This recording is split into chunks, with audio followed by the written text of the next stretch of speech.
नाजरीन अस्सलाम वालेकुम। नाजरीन, आज का मौजू है हकीम मोहम्मद इकबाल।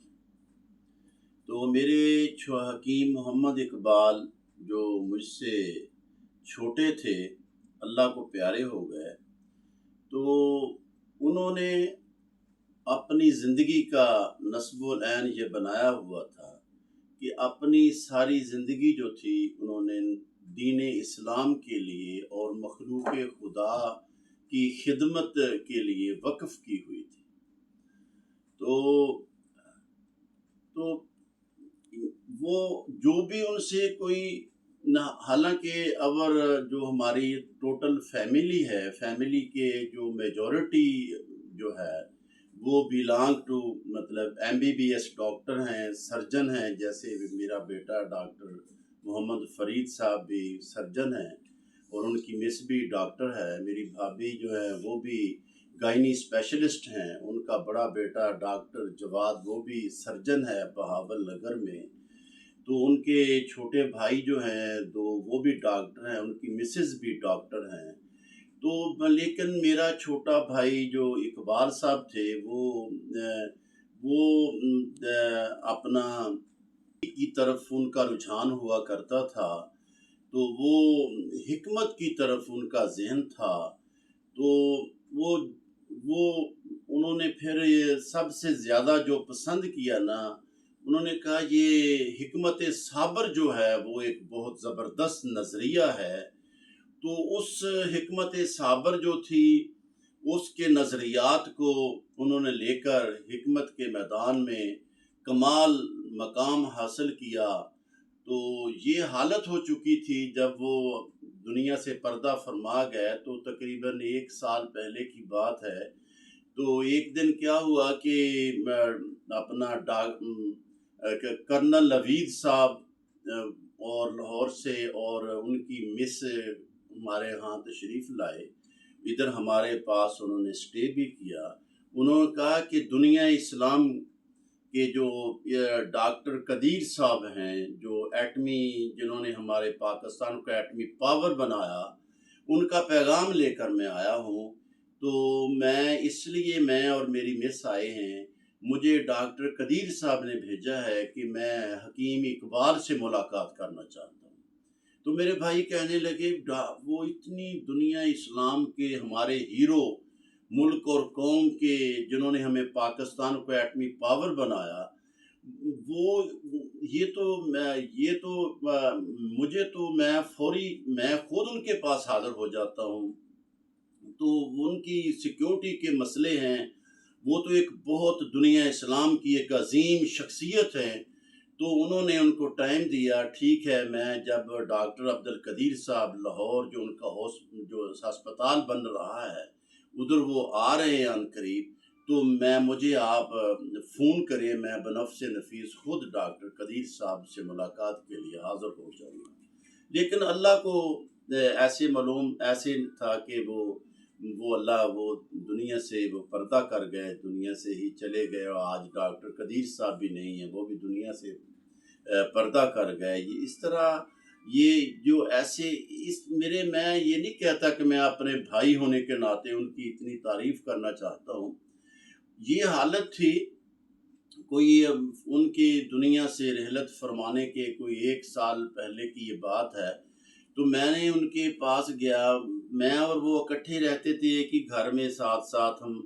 तो मैंने कहा, एक भाई आपकी तबीयत कैसी है? कि यार अब मैं क्या बताऊँ परवेज़, अब तो ये हालत हो चुकी है कि जब मैं लेट जाता हूँ तो जिन्नात जो मुझे नज़र तो नहीं आते, जिन्नात मेरी टाँगें दबाते हैं, मेरे मेरे बाजू को दबाते हैं। मुझे वो मेरी वो पाँव को मालिश करते हैं।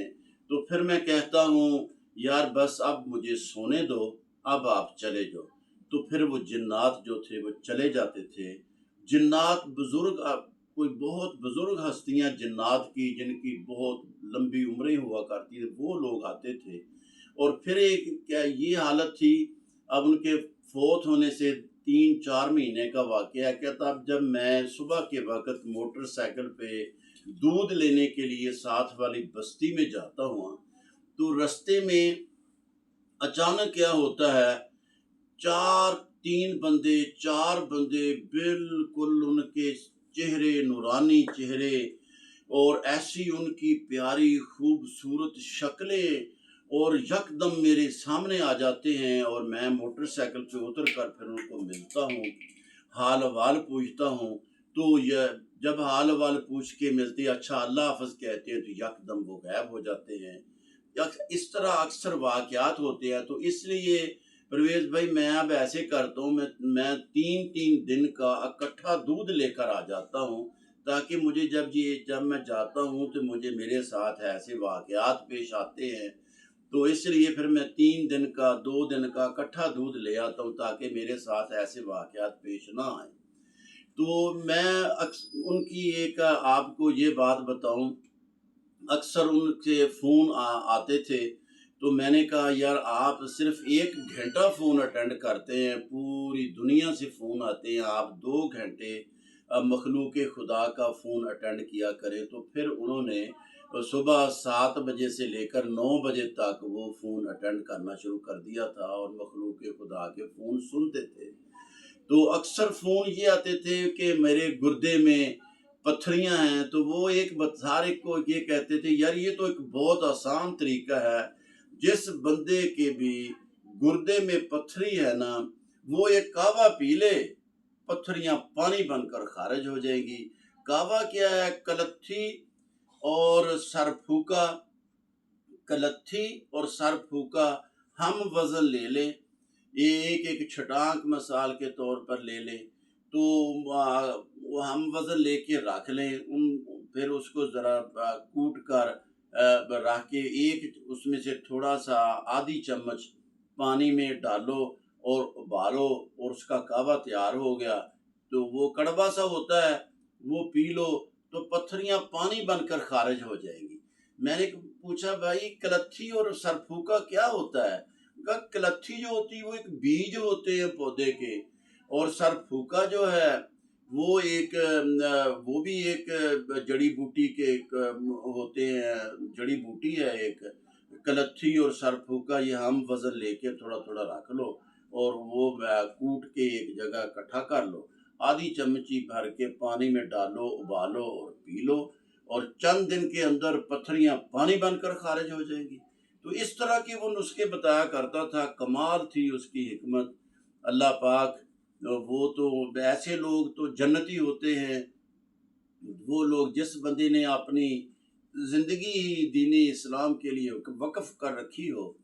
تو میرے بھائی ماشاءاللہ اللہ خلیق رحمت کرے۔ تو میں تو لا گریجویشن ہے میری تو since 1980 from Punjab university Lahore, but I am not a regular practice because I feel that this profession is very honorable but not for me. We should to join another profession. تو میں نے پھر I adopt the profession of یہ business will be suit for me.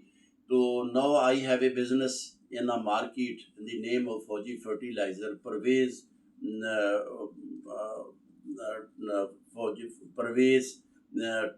اپنا trading company کے نام سے یہ میرا بزنس ہے۔ تو میں نے وکالت بھی پھر میں نے وہ چھوڑ کے ادھر بس وہ بزنس کی طرف آ گیا ہوں، اب بوڑھا ہو گیا ہوں، تو اب زندگی تقریباً پوری ہو چکی ہے۔ دنیا سے تو ہر ایک نے جانا ہے، مخلوق خدا کی خدمت کرتے رہنا چاہیے۔ تو اسی کے ساتھ یہ میرے بھائی اقبال کے بارے میں میری بھتیجی نے یہ لگایا تھا، تو بہت زیادہ کمنٹس آ رہے تھے، میں نے کہا چلو میں بھی تھوڑا بھی اس میں یہ کچھ سٹیٹمنٹ دے دوں۔ تو اسی کے ساتھ bundle of thank you very much. Okay.